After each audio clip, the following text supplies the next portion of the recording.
And then IRC is always a really good place to ask questions. If the first thing you come in and say is, how do I write a module? Calguy is going to get really aggro with you. But if you say something like, how come my return ID is not what I think it should be, and I think it should be this because some reason, then you'll get probably good answers if people are around. So one of the subtexts of this is how to avoid becoming a bitter, angry little man. It's too late for me, but if you take these words of advice, it may save you. When you're building a module, you're always trying to hit a moving target. The API changes with each dot release. It doesn't always change dramatically, but you have to keep on top of things. And the more modules that you've written, the more you have to go back and make sure that everything works. And I know this is frustrating for both the module developers and the users, because you install a module and it doesn't work, and you think, well, why is this crap on the forge? Well, at the time it was written, it did work, probably. But because the module developer has not maintained it, or because they haven't had time to get to it, sometimes that falls behind. So that's one of those things that you just have to be aware of. A lot of complaints about the flavors of free ice cream available. This is one of those phrases. People come in and say, well, your module doesn't do whatever, so I'm going to go use Joomla. It's like, okay, sorry about that. Hope you enjoy that. Using a module for what it's never meant to do is a really common phenomenon you'll experience. And it's interesting because end users don't know what you intended unless you document it. And there's a lot of very creative people using the CMS. So I have people come to me and say, you know, you built this thing called Form Builder, and I want to use that for the admin of my module. And so is there a way I can use your forms? And never in 1,000 years would I have thought of that as an application of the Form Builder.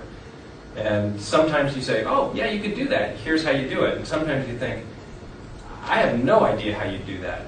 Go figure it out, and when you do, let me know. So I'll try and wrap up a little quickly here, and then Morton will come up and answer all the questions you've got. One of the things that I want to talk about is preparing for 2.0, because there's another large set of changes coming. And because I didn't do any of these things in this example, this may be a little cryptic, but if you're using other modules as a reference point, which is the best way to learn, it's how I've learned everything I know, you may see things and think, well, what's that all about? Here's a couple of potential warnings. In the old days, you could just say, this DB is my database handle, and so I'm going to do things with that. That's not going to work much longer. As we go into 2.0, the object-oriented nature is going to be more enforced, and so you won't have access to certain attributes like that. Some PHP 4 type things.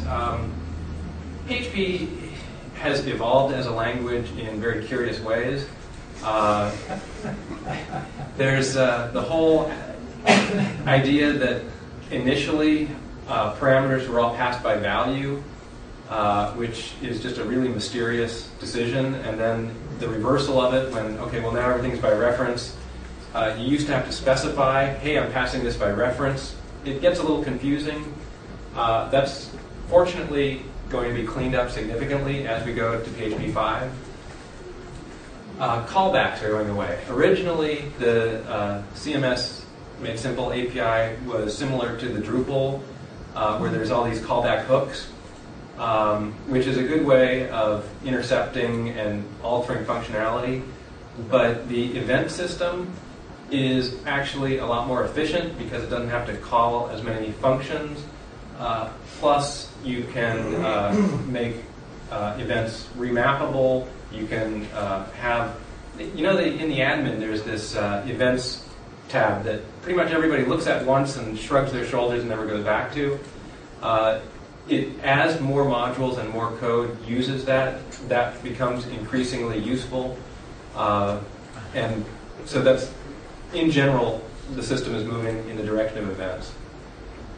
Lots more, as some I think Ted was mentioning earlier, there's the object relational aspect, which is going to make the database stuff a lot easier. And I'm not even up to speed on this yet, so I'm going to have to do a lot of reading and revising this briefing, and I'll put it somewhere where everybody can access it.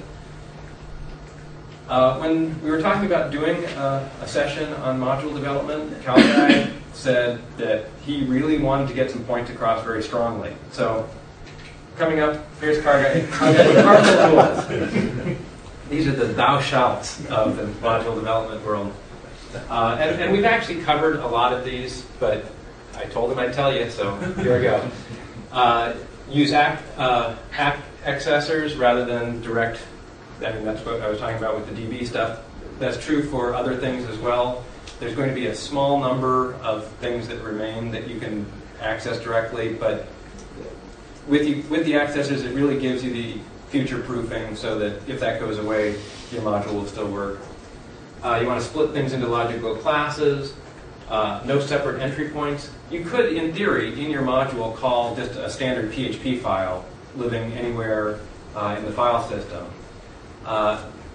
The thing is, if you do that, you're prone to overlook things or make errors. The module API has a lot of great stuff in it that saves you an enormous amount of work and protects you in terms of SQL injection attacks, parameter attacks. It's all there. It's easy to use. Just use it. He says use the permissions model liberally. Use separate files for actions tabs. The tabs would be in the admin section, which you can see in the skeleton module, for example. He says to cache data where practical, if it's feasible. Sorry about that. If the data could be read more than one time in a given request, try and keep it around. There's always the opportunity when writing code. I mean, a lot of these are just sort of standard coding practices. You can always trade memory for speed or vice versa. It just depends what your constraints are. These two are really the same. Separate logic from display. Use Smarty. Smarty's there. It's easy to use. You can hard code output strings into your module. That's only going to cause you grief. So just don't do it. Use ADOB's parameter cleansing. Keep your code clean. And get off my lawn. So in closing, I want to thank you for your attention. I know this is kind of heavy for a Sunday morning. And I'm going to say goodbye, cool world, and let Morton take over.